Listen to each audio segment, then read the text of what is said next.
Hey, ¿qué onda? Este no es un video como los demás, ya que este pues es realmente una tarea, pero con el formato de video común todo se ve más bonito. Esta vez no vengo solo, ya que me acompañan tres compañeros de la licenciatura, Rebeca, Sara y Luis Miguel, lo cual significa que ahora hay dos soles aquí. Sí, yo no nací para la comedia, ¿ok? Esta vez vamos a hablar del barroco americano, el contexto de los autores en esos tiempos y los argumentos en torno a este periodo artístico, enfocándonos en el área literaria. Me salió verso. También vamos a mencionar a dos autores muy importantes de dicho periodo, el ingenioso Juan del Valle y Caviedes y el bello Hernando Domínguez Camargo. Saludos a la maestra Maggie y pues ojalá les guste porque la neta le metimos mucho esfuerzo. Sin la dilación usual, comenzamos.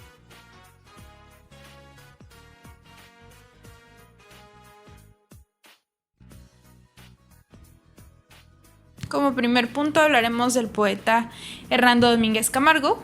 Él fue hijo de Hernando Domínguez, de Medina de las Torres, España, y de Catalina Camargo Gamboa, de Bogotá, Colombia. Domínguez Camargo tendría que presenciar la muerte de su padre a los 12 años de edad y posteriormente él entraría a estudiar en el Colegio de los Jesuitas. Ya sería para mayo de 1621 que Camargo ingresa en la Compañía de Jesús y tras 2 años recibe los votos. Sabemos que la obra poética de Domínguez Camargo se realizó en mayor parte en Cartagena, donde escribe al agasajo con que Cartagena recibe a los que vienen de España. Tras su publicación ocurre un evento desconocido, como muchos otros huecos en la historia de este autor, que sabemos que pues poco a poco se han logrado añadir y reconstruir algunos datos sobre su vida. Sin embargo, esto pues no llega a conocerse, no se conoce la razón por la que Camargo abandona la ciudad y abandona la Compañía de Jesús en el año de 1636. Sin embargo, no renuncia como sacerdote y de hecho continúa con una historia pues en la iglesia bastante extensa hasta ser cura beneficiado en la iglesia parroquial de Tunja, en donde en 1659 fallecería. Domínguez Camargo se caracteriza como poeta criollo por pertenecer a la época del barroco americano. Las influencias más importantes de la obra de Domínguez Camargo serían aludidas al culteranismo, es decir, esta literatura propuesta por Góngora en España, en la que pues vamos a ver que se le da una gran importancia a el valor del conocimiento y la sabiduría. Por lo tanto, pues vamos a ver que las expresiones poéticas se van a ver caracterizadas por el uso de figuras retóricas como lo son la perífrasis, metáforas, hiperbatón y entre otras más,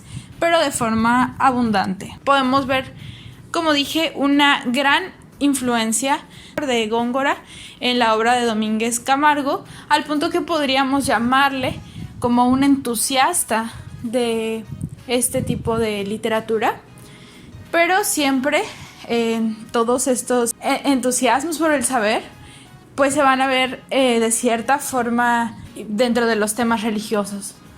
Por sobre todo. Por otro lado, el siguiente autor que nos ocupa es Juan del Valle Caviedes. Cabe aclarar que sobre este autor tenemos muy pocos y limitados datos biográficos. No se sabe mucho más que lo que él mismo en su momento proporcionó. Para comenzar, pues se trata de un escritor de origen español que residió la mayor parte de su vida, es decir, desde pequeño, en el Perú. Según los datos proporcionados por él, tuvo una formación autodidacta, nunca tuvo como tal una formación académica como otros autores. Sin embargo, pues sí notaremos en su obra una fuerte influencia de Quevedo y de la poesía satírica barroca española. Parte de su producción pues se va a conservar en 2 manuscritos que están fechados en el año de 1689. Con el título de Diente Parnaso. Esto sería pues la mayor parte de su obra y pues vamos a encontrar en estos textos temas como no solamente el que destaca, que es la sátira a los médicos, sino también temas como el amor, la religión y el arte. Parte de su obra dedicada a satirizar el trabajo de los médicos y a los hospitales, parte de la muerte de su esposa, que el autor tiene que enfrentar tras haberla, sabemos que pues era una mujer muy enferma, no se conoce su enfermedad, pero al parecer Caviedes tiene este conflicto con los hospitales, ya que al llevarla con varios médicos a consultar y a tratar sus enfermedades, pues no consiguen salvarla, y es por esto que comienza una guerra, por así llamarlo, contra los hospitales. Esto es, algo que destaca bastante de su obra, porque pues sí pone en contraposición varias opiniones de autores de la época, y hasta el momento aún continúan los estudios que ponen en discusión estos temas que Caviedes proponía. Ahora enfoquémonos en el barroco americano. Pero antes me gustaría a mí hablar un poco sobre los antecedentes de este. El barroco en América se ve influenciado por los escritores europeos durante el tiempo de la colonia, en la época en que España y otros países europeos inician una exploración en el nuevo continente, imponen una nueva cultura y arte, en este caso el barroco, especialmente el barroco español. Barroco es un término que procede del francés barroque o barroqué y que permite nombrar a un movimiento cultural y estilo artístico desarrollado entre el siglo XVII y mediados del siglo XVIII en Europa y posteriormente en la colonia americana. El barroco alcanzó diversas disciplinas, entre ellas la arquitectura, la pintura, la música y la literatura, obviamente, y se caracterizó más que nada por la ornamentación excesiva. Es en el siglo XVII cuando se introduce el barroco a América Latina. Uno de sus fines más importantes, sino que el más importante, era transmitir a la población indígena conocimientos de evangelización, caracterizado por la exageración ornamental. Su nombre deriva del vocablo berruca o berrueco, que significa perla irregular. También se refiere a lo excesivamente recargado de adornos. En cuanto al contexto histórico, anteriormente ya habíamos mencionado que este barroco se introdujo en el siglo XVII, que se caracterizó por ser la época de la depresión económica, consecuencia de la prolongada expansión del siglo anterior causada principalmente por el descubrimiento de América. Las malas cosechas solamente conllevaron el aumento del precio del trigo y muchos más productos básicos. El comercio se estancó, especialmente en el área mediterránea, y solo floreció en Inglaterra y Países Bajos gracias al comercio que tenían con Oriente y la creación de grandes campañas o compañías comerciales que sentaron las bases del capitalismo y el auge de la burguesía. Esta mala situación económica solo se agravó con las plagas de peste que asolaron Europa a mediados del siglo XVII y que afectaron especialmente de nueva cuenta a la zona mediterránea. Otro factor que generó miseria y pobreza fueron las guerras, principalmente provocadas en su mayoría por el enfrentamiento entre católicos y protestantes, como es el caso de la Guerra de los 30 años. Todos estos factores provocaron solamente una grave desesperación en la población. En muchos países el número de pobres y mendigos llegó a alcanzar la cuarta parte de la población total. Ahora hablemos un poco de las características generales. Su principal característica es la forma rebuscada y la abundancia de ornamentación en el lenguaje.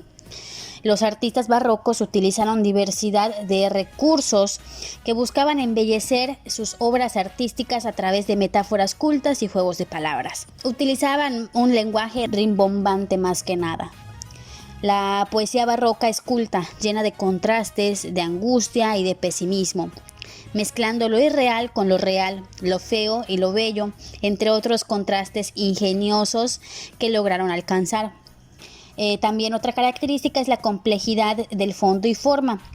Retorno a los temas clásicos grecolatinos. Complejidad en la manera en cómo presentan los temas a través del lenguaje rebuscado. En otras palabras, cuál es el tema y cómo se dice. En cuanto al barroco en la literatura, podemos decir que trajo consigo una renovación de técnicas y de estilos. Los poetas barrocos del siglo XVII mezclaron estrofas tradicionales con las nuevas o más modernas. Así cultivaron el terceto, el cuarteto, el soneto y la redondilla. Se sirvieron de figuras retóricas buscando una disposición formal recargada de ornamentos. Otras de las características de la literatura barroca en América son la importancia del adorno, uso de recursos fónicos y metáforas sensoriales para mejorar y embellecer la expresión, la abundancia de elementos para impresionar, a través de los recursos léxicos y de mezcla del habla local de América. Creación de contrastes entre lo serio y lo vano, lo bello y lo feo, lo ideal y lo real. Búsqueda de mejorar los contrastes literarios. Tendencia también a embellecer la realidad vulgar con vocabulario enriquecido o lenguaje culto. Vaya, no utilizaban un lenguaje común o local, utilizaban uno pues más de élite y culto.